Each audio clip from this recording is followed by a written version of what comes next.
Привет. Хань Ли снова доказывает, что в первобытных землях выживает не самый сильный, а самый хитрый.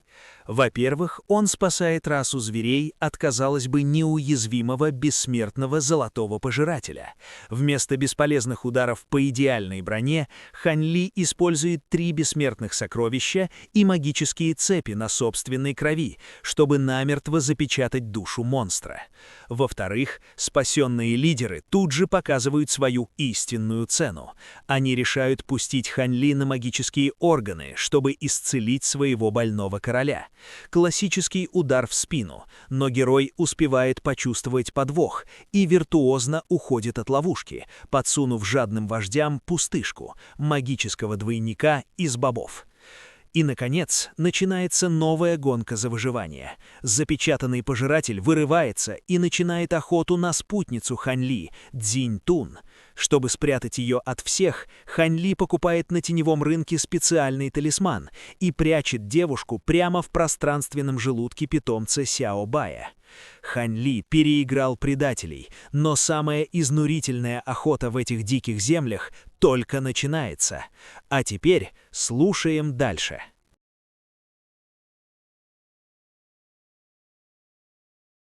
Глава 566, третий вариант.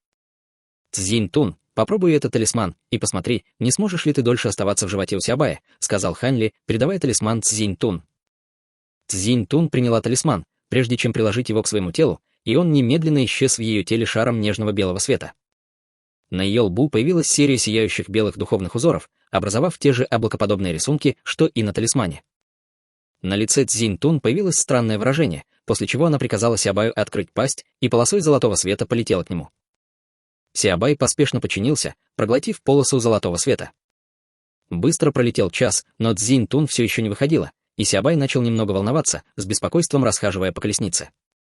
Хань Ли, увидев это, очень обрадовался и продолжил ждать. Прошел еще 1 час, прежде чем выражение лица Сябая внезапно слегка изменилось, и он открыл пасть, из которой полосой золотого света вылетела Цзинь Тун. Белые духовные узоры на ее лбу уже исчезли, а ее лицо было немного бледным.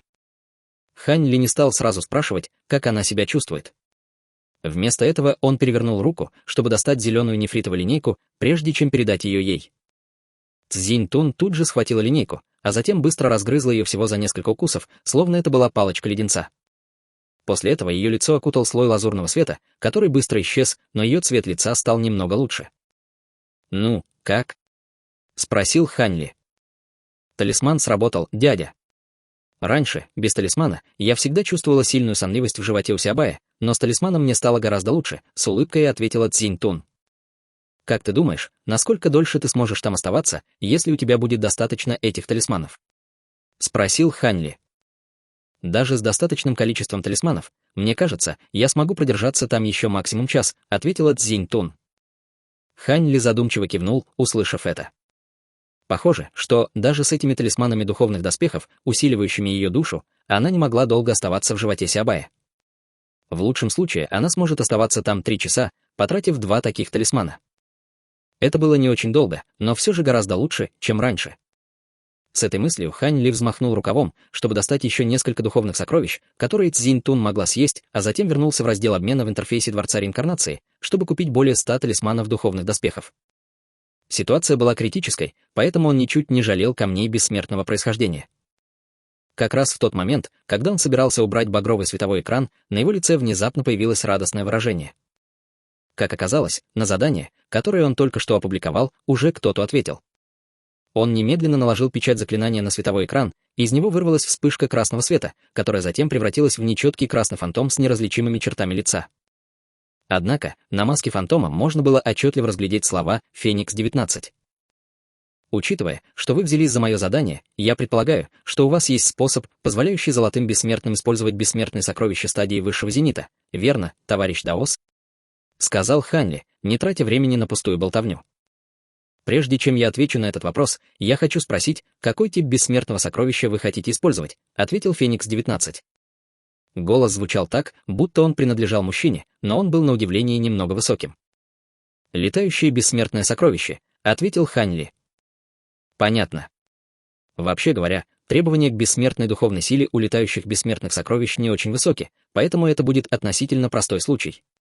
Сказав это, мне нужно, чтобы вы рассказали мне об ограничениях в этом сокровище, сказал Феникс-19. Ханли, услышав это, слегка нахмурился, но не ответил. У вас такое ощущение, что я пытаюсь выведать секреты вашего бессмертного сокровища. Проблема в том, что если я не буду знать об ограничениях в летающем сокровище, то не смогу выбрать лучший способ его использовать, сказал Феникс-19. Хань Ли продолжал молча смотреть на Феникса-19. Летающая колесница когда-то принадлежала Ганшу Цзю, а у Небесного двора были члены по всему царству истинных бессмертных, поэтому ему нужно было быть очень осторожным, чтобы не выдать себя за убийцу Ганшу Цзю. Однако Феникс-19 тоже говорил правду. После некоторых размышлений Хань Ли, в конечном счете, решил дать Фениксу-19 грубое описание ограничений в летающей колеснице. Выслушав Хань Ли, Феникс-19 ответил. Вы нашли себе действительно исключительное летающее сокровище, товарищ Даос. Используемые ограничения довольно продвинуты, но, к счастью, я как раз специализируюсь на таких вещах. Есть 3 способа, которые позволят вам использовать более 80% силы колесницы, но у каждого из них есть свои плюсы и минусы. Хань Ли, услышав это, очень обрадовался и призвал. Пожалуйста, просветите меня, товарищ Даос. Ну, все 3 этих метода, тщательно охраняемые секреты и компенсации, которую вы предлагаете, немного недостаточно, усмехнулся Феникс-19. Будьте уверены, если методы, которые вы изложите, действительно будут эффективны, то я с радостью компенсирую вам это, но если вы просто блефуете. На этом голос Хань Ли оборвался, но смысл был очень ясен. Феникс-19, казалось, был немного раздражен скептицизмом Хань Ли, и он холодным голосом сказал. «Не смотрите на меня свысока, товарищ Даос. Все мои методы — это секретные техники, передающиеся в горе сотни творений, так что можете не сомневаться в их эффективности». Услышав словосочетание «гора сотни творений», сердце Хань Ли слегка дрогнуло. Об этом он слышал от королевы стволовых червей еще в царстве духов. Это была секта в царстве бессмертных, и мантра очищения сотни меридианов, которую он совершенствовал в прошлом, также была секретной техникой из горы сотни творений. Судя по тому, что только что сказал Феникс-19, казалось, что эта гора сотни творений была не просто какой-то обычной сектой. Феникс-19, по-видимому, понял, что немного потерял самообладание, и он прочистил горло, прежде чем продолжить. Вот эти 3 метода и компенсация, которую я требую. Какой именно из них вы выберете, решать вам. После этого он взмахнул рукавом, выпустив 3 точки света, которые раздулись, образовав в воздухе 3 световых экрана, все из которых были заполнены крошечным текстом. Хань Ли устремил свой взгляд на первый световой экран и обнаружил, что на нем записана особая секретная техника, которая могла насильственно стимулировать духовную силу внутри летающей колесницы, чтобы компенсировать недостаток бессмертной духовной силы Золотого Бессмертного, и этот метод мог задействовать более 90% силы колесницы. В конце была указана цена в 5000 камней бессмертного происхождения. Хань Ли, увидев это, слегка нахмурился и перевел взгляд на следующий световой экран. Согласно первому световому экрану, для применения этого метода не требовалось много подготовки, и его можно было использовать, если знать секретную технику, но это было очень вредно для летающей колесницы, и вскоре духовная сила колесницы была бы полностью истощена. Это был бы подходящий метод для использования в течение короткого периода времени, но ему придется полагаться на летающую колесницу во время всего этого путешествия по первобытным землям, поэтому этот метод явно не подойдет. Когда Хань Ли читал содержимое второго светового барьера, его глаза немного загорелись. На втором световом экране содержалась альтернативная секретная техника, которая могла временно объединить бессмертную духовную силу нескольких золотых бессмертных в одну, чтобы достичь стадии высшего зенита, и это также был самый эффективный из 3 методов, способный задействовать практически всю мощь летающей колесницы. Цена этого метода составляла 10 000 камней бессмертного происхождения. Однако Хань Ли быстро понял, что этот метод неосуществим и не из-за высокой цены, а потому, что минимальное требование к персоналу для применения этой секретной техники составляло, по меньшей мере, 3 совершенствующихся на поздней стадии Золотого Бессмертного, или, по меньшей мере, 8 совершенствующихся на средней стадии Золотого Бессмертного. Состав Хань Ли, Дао Сосе, Сиабая и Цзинь Тун все еще был далек от этого минимального требования, и, по его оценкам, они смогут задействовать лишь около 60% силы колесницы с помощью этой секретной техники, что было улучшением, но все еще далеко от идеала. С этой мыслью Хань Ли внутренне вздохнул, прежде чем перевести свой взгляд на третий световой экран, на котором была изложена секретная техника на основе формации, которая была похожа по принципу действия на второй метод, также объединяя несколько источников бессмертной духовной силы в один, чтобы поднять совокупную бессмертную духовную силу до уровня стадии высшего зенита. Однако, эта формация использовала бессмертную духовную силу камней бессмертного происхождения, а не совершенствующихся, и, если бы у человека было достаточно камней бессмертного происхождения, то он теоретически мог бы задействовать всю мощь летающей колесницы. Конечно, количество камней бессмертного происхождения, необходимое для поддержания бессмертной духовной силы стадии высшего зенита, было просто астрономическим, и для большинства золотых бессмертных это было слишком дорого. Возможно, именно поэтому третий метод стоил всего 1000 камней бессмертного происхождения. Было ясно, что Феникс-19 не рекомендует этот метод, и он включил его только для того, чтобы подчеркнуть превосходство первых двух. «Вы уже приняли решение, товарищ Даос?» — спросил Феникс-19. «Да. Я возьму третий метод», — ответил Хань Ли. Феникс-19 был очень удивлен, услышав это. Третий метод был самым дешевым из трех, но его недостатки были очень очевидны. Фениксу-19 казалось, что Хань Ли довольно благоразумен, поэтому для него было очень удивительно, что Хань Ли выбрал именно этот метод. «Вы уверены, товарищ Даос?» — спросил Феникс-19. «Уверен», — кивнув, ответил Хань Ли. Феникс-19 больше не стал задавать никаких вопросов, и обмен быстро состоялся. Мгновение спустя из телепортационной формации в центре багрового светового экрана появился белый нефритовый свиток. Хань Ли немедленно схватил нефритовый свиток, прежде чем влить в него свое духовное чувство, и только через целый час он убрал свое духовное чувство, после чего на его лице появилось восхищенное выражение.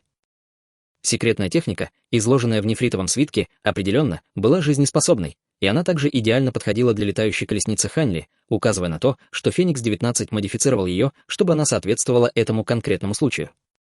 Тот факт, что он смог сделать это за такое короткое время, указывал на то, что его мастерство в этой области намного превосходило мастерство Хань Ли. Помня об этом, Хань Ли решил запомнить имя Феникса-19, чтобы он мог обратиться к нему, если в будущем у него возникнут какие-либо другие проблемы в этой области.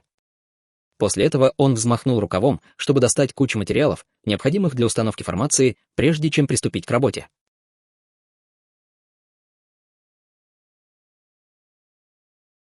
Глава 567. Преследование. Хань Ли 3 дня и 3 ночи занимался тем, что строил шестиугольную формацию в центре летающей колесницы. Формация была не очень сложной, но все линии и руны, переплетающиеся на ее поверхности, все равно могли вызвать у зрителя чувство дезориентации. На каждом узле шестиугольной формации было отверстие, примерно такой же толщины, как большой палец, и на всей формации было несколько десятков таких отверстий. Хань Ли на мгновение оглядел формацию, затем сделал глубокий вдох, прежде чем достать несколько камней бессмертного происхождения и вставить их в эти отверстия. После этого он взмахнул рукавом, чтобы высвободить печать заклинания, и вся формация мгновенно загорелась, издав слабый гул. Камни бессмертного происхождения, встроенные в формацию, начали слегка дрожать, одновременно выпуская вспышки духовного света, которые, подобно крови, текли по линиям формации, прежде чем сойтись в точке соединения в центре формации. Над этой точкой формации появился шар сияющего белого света, который излучал удивительные колебания духовной силы, и эти колебания духовной силы были на стадии высшего зенита. Хань Ли, увидев это, наконец, вздохнул с облегчением. Формация полностью соответствовала описанию, которое дал Феникс-19, и она стоила всех ресурсов и усилий, которые он в нее вложил. Однако, как и ожидалось, она расходовала бессмертную духовную силу с невероятной скоростью, и Хань Ли чувствовал, как бессмертная духовная сила в камнях бессмертного происхождения формации быстро утекает. Было ясно, что этот набор из нескольких десятков камней бессмертного происхождения не сможет долго продержаться. К сожалению, у Хань Ли не было других вариантов, и он, убрав Даососе, начал читать заклинание, одновременно складывая ручную печать. Шар белого света в центре формации мгновенно начал вытягиваться, превратившись в столб белого света, который влился в летающую колесницу.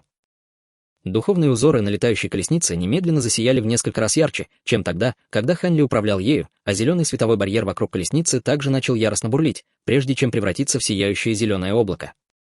Скорость летающей колесницы увеличилась в несколько раз, и она, неконтролируемо дрожа, с ужасающей скоростью рванулась вперед.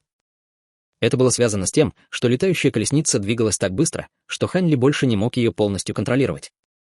Внезапный приступ турбулентности очень напугал и Цзиньтун, и Сяобая, и они, проснувшись, поспешно стабилизировали свое положение, боясь быть выброшенными из колесницы.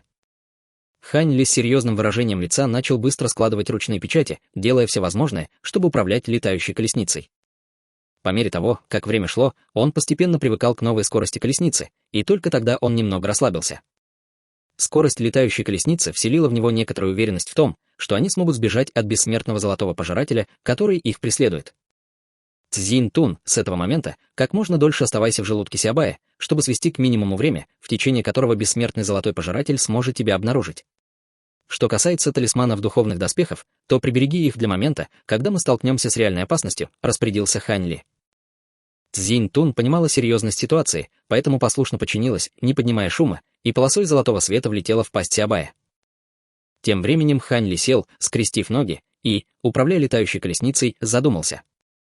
Несмотря на то, что у Цзинь-Тун теперь были ресурсы, чтобы дольше оставаться в желудке Сиабая, а скорость летающей колесницы также значительно увеличилась, он все еще был очень обеспокоен перспективой столкновения с бессмертным золотым пожирателем на поздней стадии высшего зенита.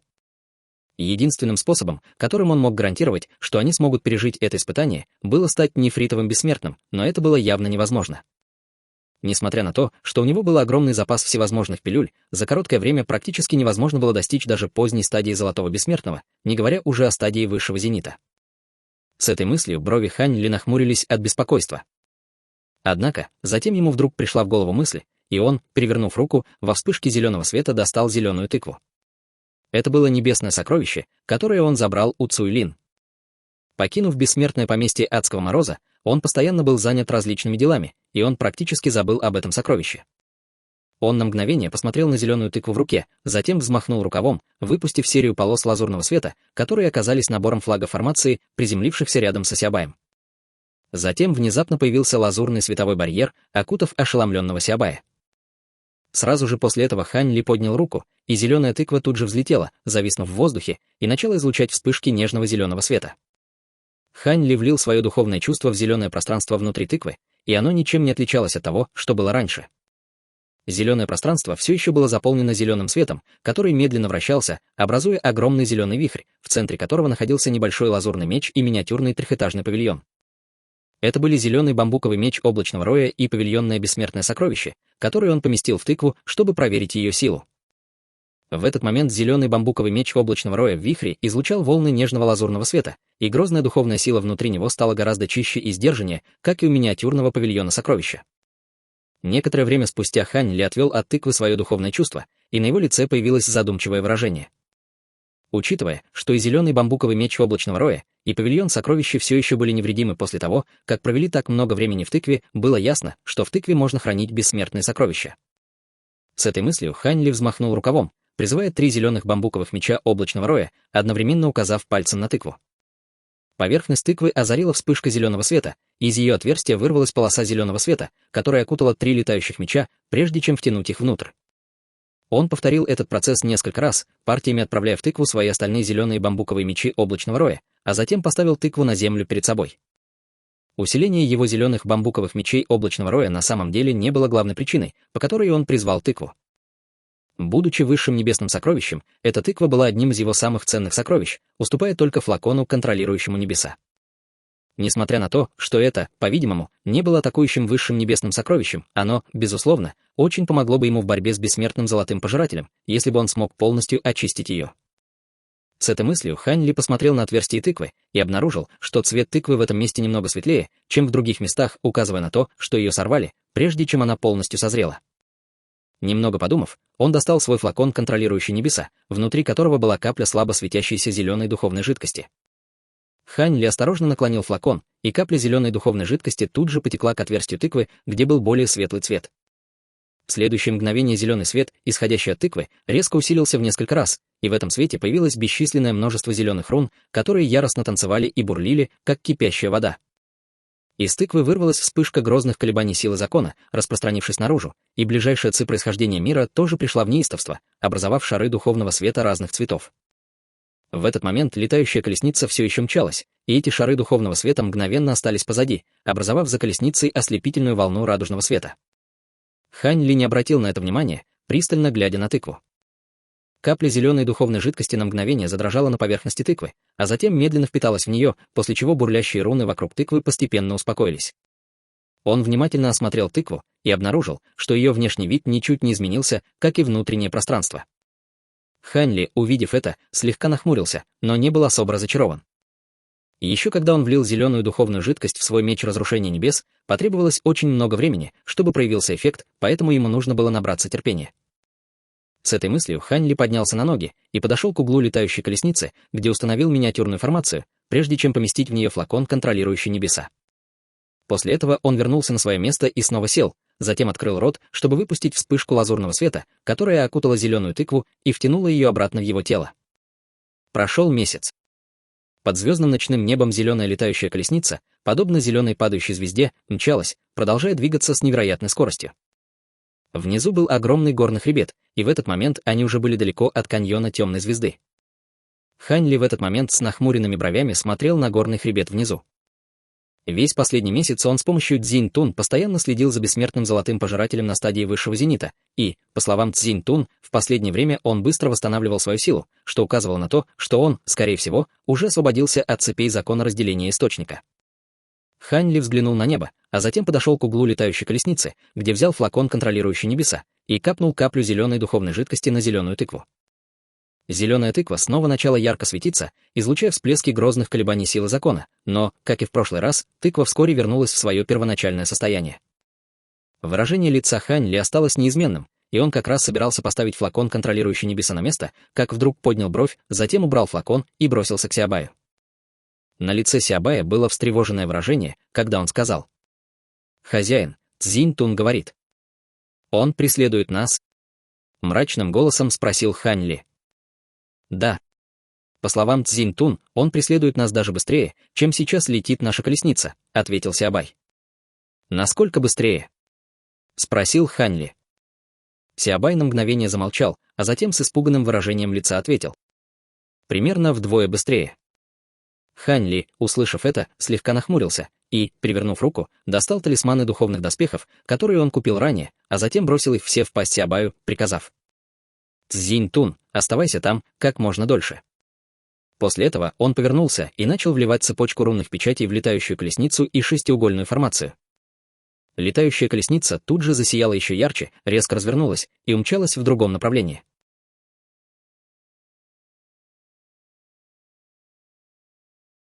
Глава 568. Жизнь в бегах. Тем временем. В бесчисленных километрах позади Хань Ли по воздуху с невероятной скоростью мчался шар сияющего золотого света размером около 4 гектаров, издавая оглушительный грохот. Внутри шара золотого света находился огромный золотой жук, который изо всех сил махал крыльями. Это был никто иной, как бессмертный золотой пожиратель на стадии высшего зенита, и в этот момент на его лице было удивленное выражение. Он чувствовал, что его цель находится всего лишь на стадии золотого бессмертного, но она была невероятно быстрой. Конечно, он все еще был быстрее, но его цель каким-то образом двигалась со скоростью, превосходящей даже ту, которую мог развить среднестатистический истинный дух на стадии высшего зенита. Сразу же после этого он резко остановился, и на его лице появилось озадаченное выражение. Внезапно он больше не мог ощутить свою цель. То же самое произошло в прошлый раз в каньоне Темной звезды, и, пока он восстанавливался от ран, было еще несколько случаев, когда аура его цели исчезала, как и сейчас.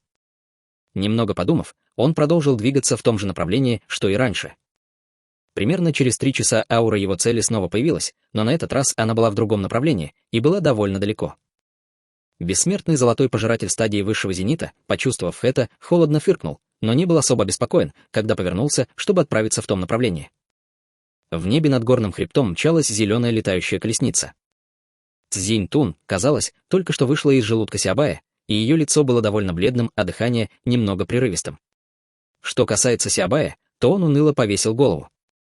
Хань Ли, увидев ужасное состояние Цзинь Тун, слегка нахмурился и взмахнул рукавом, чтобы выпустить кучу духовных сокровищ, все из которых казались довольно высокого качества. Цзинь Тун молча села в летающую колесницу, а затем, взяв духовное сокровище, засунула его себе в рот. Сиабай тоже очень хотел присоединиться к пиру, но он знал, что Цзинь Тун сейчас больше нуждается в еде, поэтому он подавил свой аппетит и лег в колеснице. Как раз в этот момент перед ним на землю упало золотое кольцо для хранения, и рядом с его ухом раздался голос Хань Ли. «Сиабай, вот тебе немного еды». «Спасибо, хозяин». Сиабай немедленно встал на задние лапы, прежде чем проглотить браслет для хранения, а Хань Ли снова сел, скрестив ноги, чтобы сосредоточиться на управлении колесницей. Теперь, когда Цзинь Тун больше не скрывалась, он не стал менять направление и просто продолжил свой путь на полной скорости. Более 2 часов спустя Цзинь Тун поднялась на ноги, и к этому моменту ее цвет лица уже полностью восстановился. Хань Ли немедленно приказал Цзинь Тун снова спрятаться в желудке у Сиабая, прежде чем во второй раз сменить направление. Бессмертный золотой пожиратель стадии высшего зенита пришел в ярость, обнаружив, что аура его цели снова исчезла.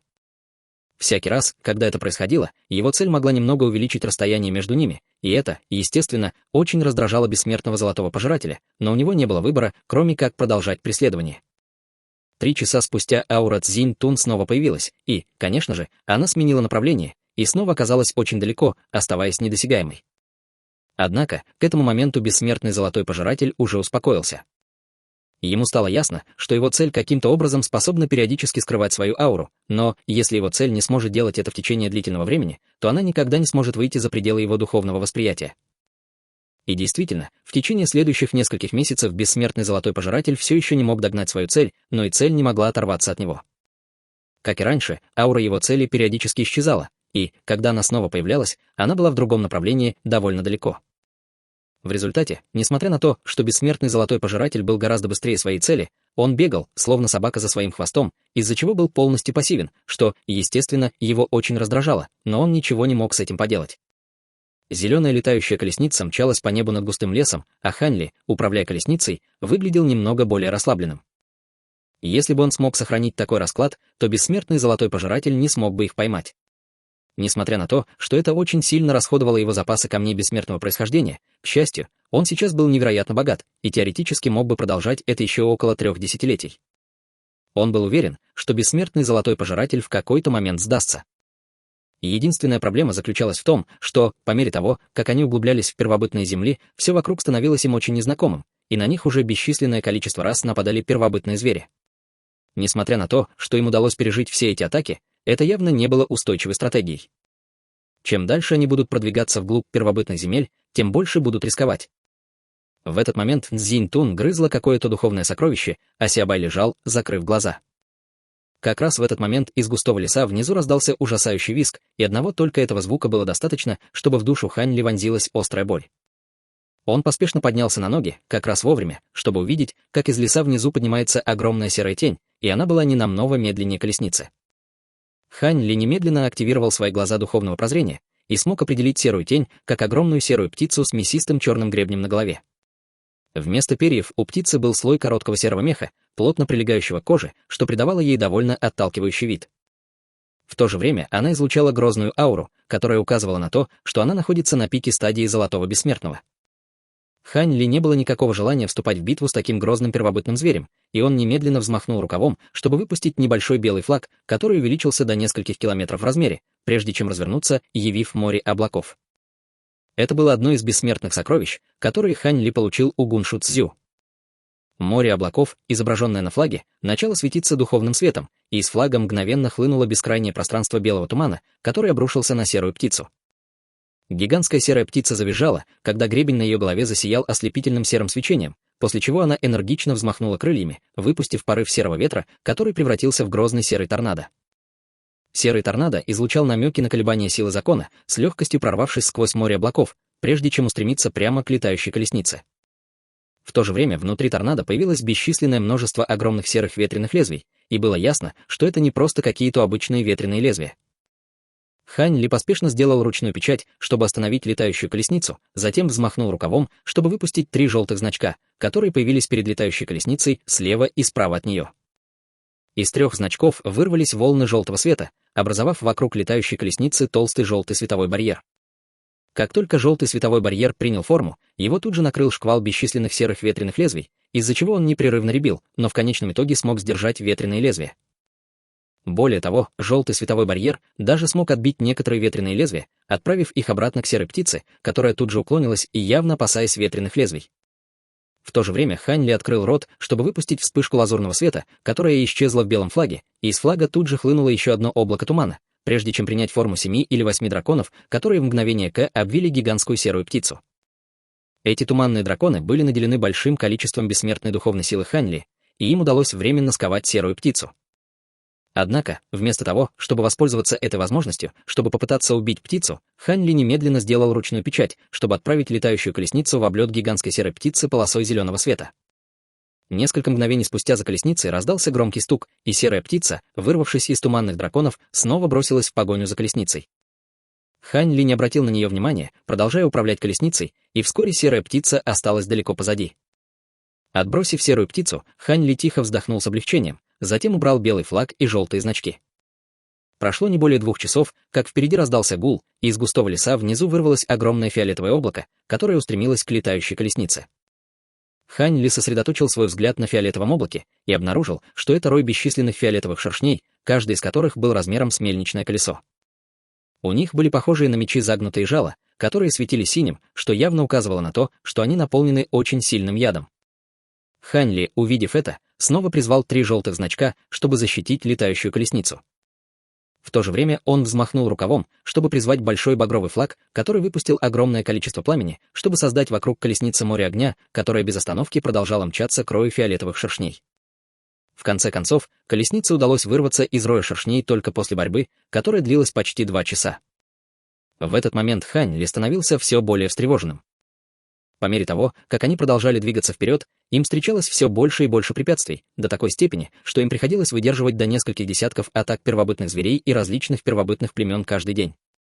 К счастью, Хань Ли был очень хорошо подготовлен, поэтому он смог без проблем пережить все эти испытания, но из-за этих препятствий их скорость значительно снизилась. Что его еще больше беспокоило, так это то, что у бессмертного золотого пожирателя, похоже, не было этой проблемы. По словам Цзинь Тун, ни один первобытный зверь или племя не осмеливались напасть на него из-за его грозной мощи и ауры. Хань Ли ничего не оставалось, как продолжать идти вперед, но, несмотря на все его усилия, расстояние между ними и бессмертным золотым пожирателем все еще сокращалось.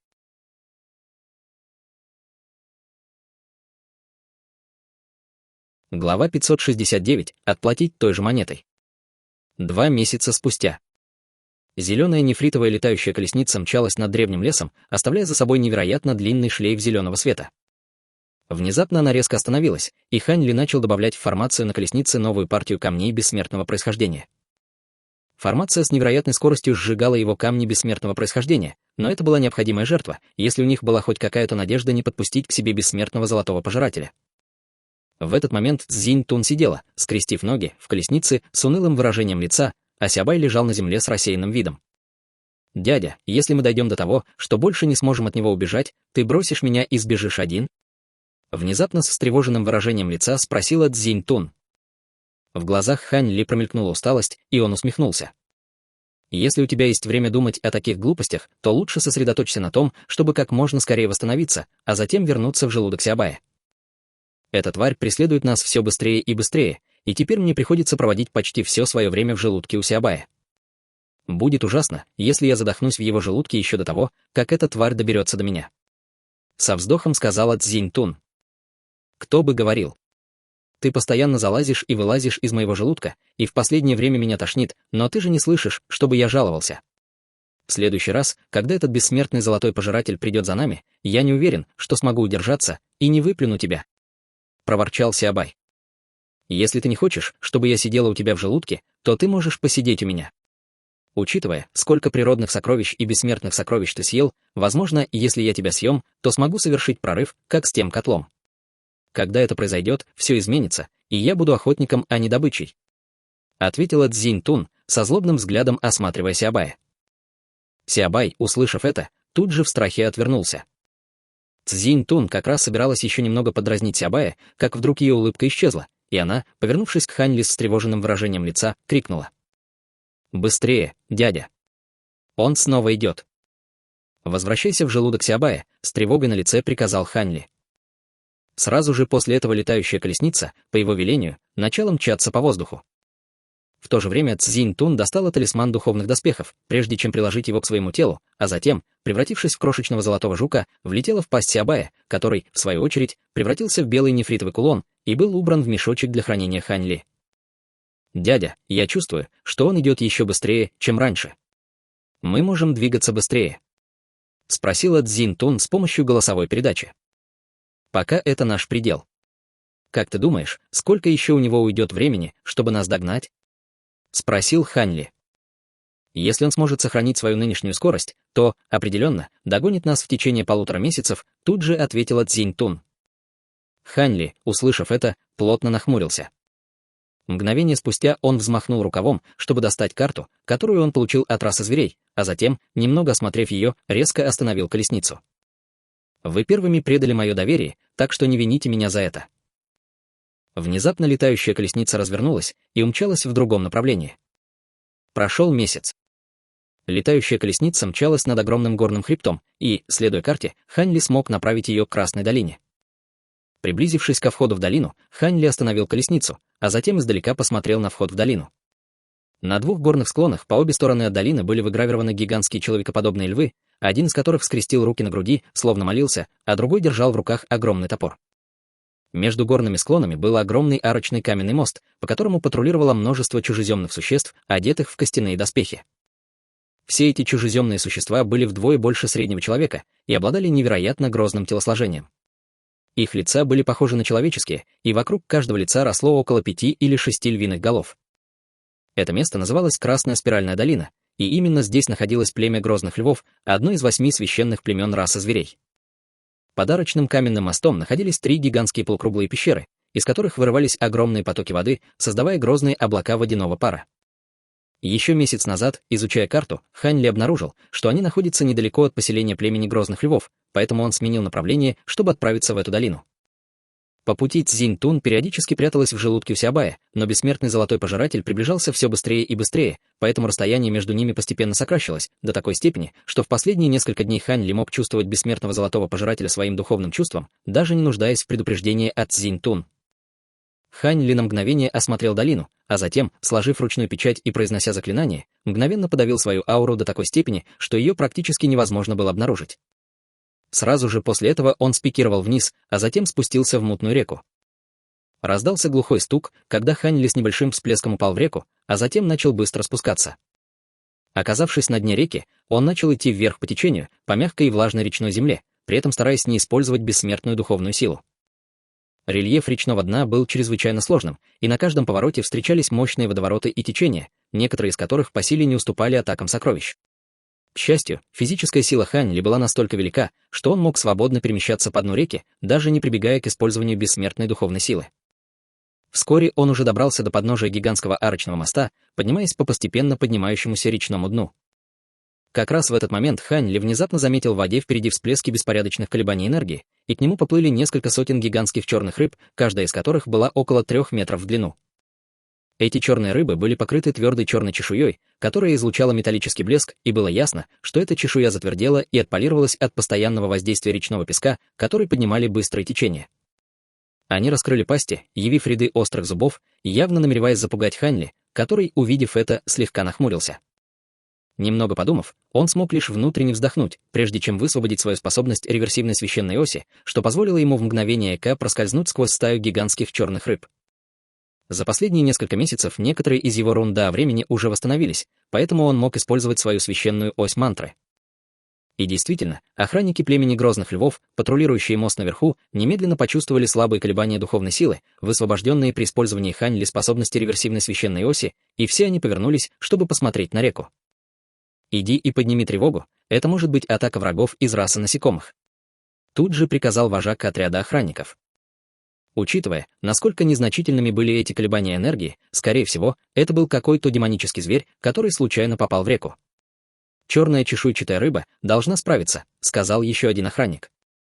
«Сейчас нашего вождя нет, поэтому мы должны быть начеку. В такое время нужно учитывать даже самые незначительные аномалии». «Иди и подними тревогу», — подтвердил вожак охранников. Другой охранник тут же дал утвердительный ответ, прежде чем броситься к правой стороне долины, и вскоре по всей долине раздался звук рога. Даже на дне реки Хань Ли все еще мог ясно слышать этот звук. Сразу же после этого раздался звук еще одного рога и еще одного, которые разносились все глубже и глубже в долине. Существа из племени грозных львов, одетые в доспехи, тут же начали вылетать из пещер на горных склонах по обе стороны от долины, разбиваясь на отряды, чтобы прочесать реку в поисках врагов. В то же время серия огромных деревянных арбалетов по обе стороны от долины была направлена в реку, и гигантские стрелы в арбалетах слабо светились зеленым, указывая на то, что их смазали смертельным ядом. Хань Ли добрался до большого камня в реке, а затем остановился и с помощью голосовой передачи сказал: «Ты можешь выйти и заманить сюда бессмертного золотого пожирателя». «Хорошо, можете на меня рассчитывать, дядя». С хитрой улыбкой ответила Цзинь-Тун. Сразу же после этого из рукава Хань Ли вылетела полоса золотого света, и рядом с ним появилась Цзинь-Тун. Как только она нашла устойчивое положение на речном дне, она закрыла глаза, прежде чем без всякого сдерживания высвободить свою ауру. На алтаре в левой части долины стоял одетый в красную мантию старейшины, культиватор из племени грозных львов, и, почувствовав грозную ауру Цзинь-Тун, он был ошеломлен. Великий старейшина Ин-Тун — это аура, похоже, она принадлежит тому духу насекомых. С недоверчивым выражением лица воскликнул он, обращаясь к великому старейшине на ранней стадии золотого бессмертного рядом с ним. Великий старейшина по имени Ин-Тун тоже, услышав это, был весьма недоверчив. Как такое возможно? Мы совсем недавно получили от нашего вождя весть, что мы противостоим армии расы насекомых у каньона Темной Звезды. Как дух насекомых мог внезапно оказаться здесь? Должно быть, какая-то ошибка. Подождите, эта аура, кажется, немного другая. Она. Прежде чем старейшина успел закончить фразу, его голос резко оборвался, и он застыл на месте, охваченный шоком и ужасом. «Что такое?» — поспешно спросил великий старейшина Ин-Тун. Там еще один идет», — пробормотал старейшина потрясенным голосом, повернувшись к входу в долину. «Что ты имеешь в виду? Объясни». В растерянности призвал Ин-Тун. «Еще один дух насекомых, и этот, похоже, на стадии высшего зенита», — объяснил старейшина, с пепельным лицом повернувшись к Ин-Туну.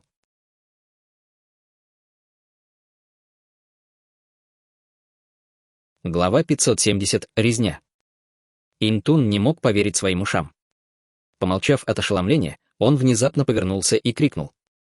«Ин-Лян, отправь сообщение нашему вождю. Ин-Фэн, эвакуируйте всех детей, женщин и стариков. Все остальные, готовьтесь к битве».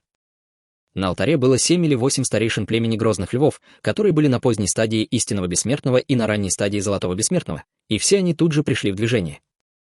Под гигантским камнем на дне реки Хань Ли мог ясно ощущать, как к ним быстро приближается грозная аура бессмертного золотого пожирателя, и по этой ауре он мог даже сказать, что тот сейчас чрезвычайно зол. «Что ты сделала, Цзинь-Тун?» «Я чувствую, что его аура очень нестабильна, как будто его что-то очень разозлило», — спросил Хань Ли. «Я просто спросила его, каково это — видеть меня, но не мочь съесть», — с улыбкой ответила Цзинь-Тун. «Ты можешь напрямую общаться с ним?» С ошеломленным выражением лица спросил Хань Ли. «Я могу чувствовать его только издалека, но теперь, когда мы так близко, это как мы можем общаться с помощью голосовой передачи. Я не знаю, как это объяснить, как будто мы связаны невидимой нитью, и никто из нас не может от нее избавиться», — пожав плечами, ответила Цзинь-Тун. Хань Ли хотел задать еще несколько вопросов, но, прежде чем он успел это сделать, вдалеке раздался оглушительный грохот, сразу же после чего по долине прокатилась вспышка грозных ударных волн, из-за чего вся река взметнулась вверх, как обратный водопад. В то же время арочный каменный мост взорвался посередине, и существа из племени грозных львов, стоявшие на остатках моста, смотрели с яростными выражениями лиц. Это были все воины племени грозных львов, которых не отправили участвовать в битве в каньоне Темной Звезды, и не поручили эвакуировать женщин, детей и стариков, и их было всего около 5000. Инь-Шэнь поднялся в небо над разрушенным каменным мостом, а затем язвительным тоном спросил. «Почему такой могущественный дух насекомых, как ты, нападает на наше племя грозных львов, вместо того, чтобы противостоять армии нашей расы зверей?» Грозный бессмертный золотой пожиратель парил в воздухе в десятках тысяч метров отсюда, и его хлопающие крылья издавали оглушительный шум. Он не обратил внимания на Инь-Шэня, холодными и яростными глазами осматривая долину, а затем внезапно проревел. «Выходи!» Его голос был подобен грому, когда он разнесся по всей долине, создав такие мощные звуковые волны, что остатки каменного моста начали быстро разрушаться.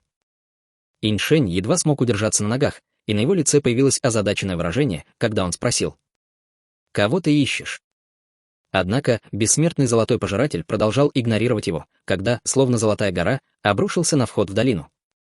«Воины племени грозных львов, в бой!» — приказал Ин-Тун.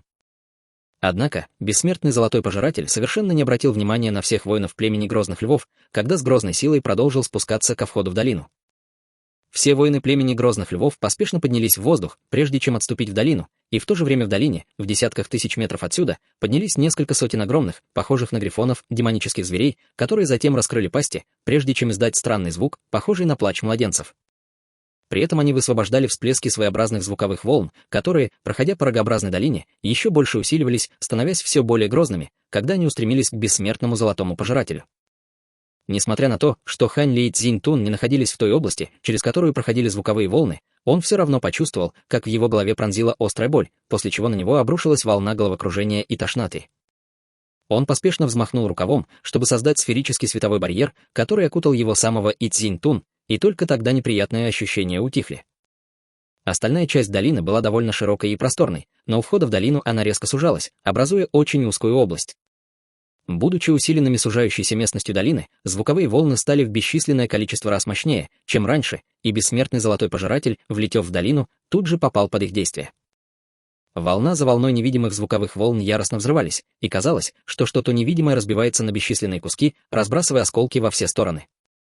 Бессмертный золотой пожиратель мгновенно застыл на месте, а его изначально ясные глаза остекленели, как будто эти звуковые волны уничтожили его духовное чувство. Похоже, у племени грозных львов есть несколько впечатляющих козырей в рукаве, дядя.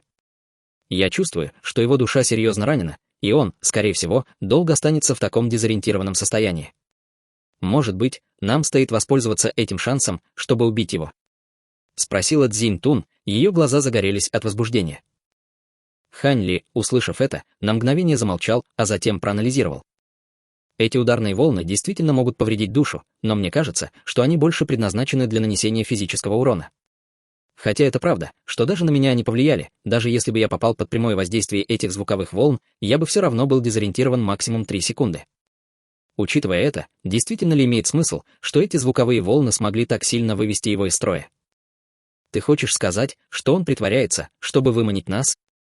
С ошеломленным выражением лица спросила Цзинь-Тун. «Нам не нужно гадать, кто-нибудь другой проверит это за нас», — ответил Хань Ли. И действительно, в долине наверху Ин-Тун с нерешительным выражением лица наблюдал за бессмертным золотым пожирателем, но в конце концов он стиснул зубы и приказал атаковать. В небе над входом в долину один старейшина тут же разрезал себе руку, пролив свою кровь на посох, одновременно читая заклинание на языке истинных духов. Когда он начал свое заклинание, во всей долине возникла чрезвычайно странная аура, и появился багровый туман, окутав его всю. Внутри багрового тумана глаза всех воинов племени грозных львов тоже стали багровыми, а их щеки засияли темно-красным светом, когда на лицах каждого из них появился тотем демонического зверя в виде льва. С появлением этих тотемов воины племени грозных львов претерпели ужасающие трансформации, увеличившись до нескольких сотен метров в высоту. В то же время львиные головы вокруг их лиц исчезли, а их человеческие лица превратились в львиные. Сразу же после этого все воины племени грозных львов поднялись в небо, чтобы окружить бессмертного золотого пожирателя, прежде чем одновременно напасть на него. Несмотря на то, что они значительно увеличились в размерах, они все еще были совершенно крошечными по сравнению с бессмертным золотым пожирателем, и все они начали своими острыми когтями разрывать тело бессмертного золотого пожирателя. Непрерывно раздавалась серия громких лязгов, но бессмертный золотой пожиратель оставался совершенно невредимым. «Мы должны найти уязвимое место на его теле», — крикнул Ин-Тун, бросаясь к глазам бессмертного золотого пожирателя. Тем временем все остальные воины племени грозных львов во главе со старейшинами племени бросились к суставам бессмертного золотого пожирателя, основаниям его крыльев и другим предполагаемым слабым местам. Приблизившись к правому глазу бессмертного золотого пожирателя, багровый тотем на лице Интуна засиял еще ярче, и всплески грозных колебаний духовной силы пронеслись по его меридианам, сходясь к когтям на его правой руке. Его рука значительно увеличилась в размерах, светясь сияющим красным светом, выглядя довольно громоздко и непропорционально по сравнению с остальным его телом, но взрывную силу, которую она содержала, определенно нельзя было недооценивать. Посмотрим, сможешь ли ты и сейчас притворяться. Несмотря на то, что Хань Ли не мог видеть битву с речного дна, он мог примерно догадаться, что происходит по колебаниям духовной силы, которые он чувствовал. Ин-Тун вкладывал всю свою силу в этот единственный удар, и он уже был прямо перед глазом бессмертного золотого пожирателя. На самом деле, он был так близко, что его когти можно было увидеть отражающимися в глазу, на который он нападал. Однако, как раз в этот момент дезориентированный взгляд бессмертного золотого пожирателя внезапно исчез, и он холодно и совершенно осознанно посмотрел на Ин-Туна. Как только Ин-Тун увидел это, он тут же почувствовал, как будто все его тело погрузилось в ледяную яму, но в этот момент было уже поздно поворачивать назад. Все, что он мог сделать, это крикнуть всем, чтобы они отступили, в то время как он продолжал вонзать свои когти в глаз бессмертного золотого пожирателя. Раздался резкий лязг, и во все стороны полетели искры, когда на закрытом веке бессмертного золотого пожирателя появилась царапина длиной более 30 метров, после чего из царапины начала течь полупрозрачная жидкость, похожая на кровь. Веко бессмертного золотого пожирателя на мгновение задрожало, прежде чем снова распахнуться, и он, словно молния, взмахнул передними лапами. Внезапно вырвалась серия полупрозрачных золотых полос света в форме полумесяца, которые, подобно косам, предназначенным для сбора урожая жизней, пронеслись по воздуху во всех направлениях. За исключением нескольких сотен воинов племени Грозных Львов, которые смогли вовремя отступить, услышав предупреждение Интуна, все остальные, включая самого Интуна, были рассечены надвое. Бессмертный Золотой Пожиратель явно был по-настоящему разъярен, и он энергично захлопал крыльями, когда его грозное тело начало быстро вращаться, быстро превратившись в огромный золотой шторм, который обрушился во всех направлениях. Все расчлененные воины племени Грозных Львов мгновенно были уничтожены в золотом шторме вместе со своими зарождающимися душами, и даже их кровь превратилась в мельчайшие частички, которые пролились дождем сверху. Оставшиеся воины племени Грозных Львов сбежали обратно в долину, и единственный оставшийся старейшина с выражением ярости и отчаяния посмотрел в небо. «Дети, женщины и старики все еще находятся в долине, поэтому мы не можем отступать дальше», — вздохнул старейшина. Затем на его лице появилось решительное выражение, когда он изо всех сил проревел: «Я предлагаю свою кровь и свое тело мастеру Цзюлин. Пожалуйста, спуститесь к нам». Сразу же после этого он закрыл глаза и вонзил свой посох себе прямо в сердце.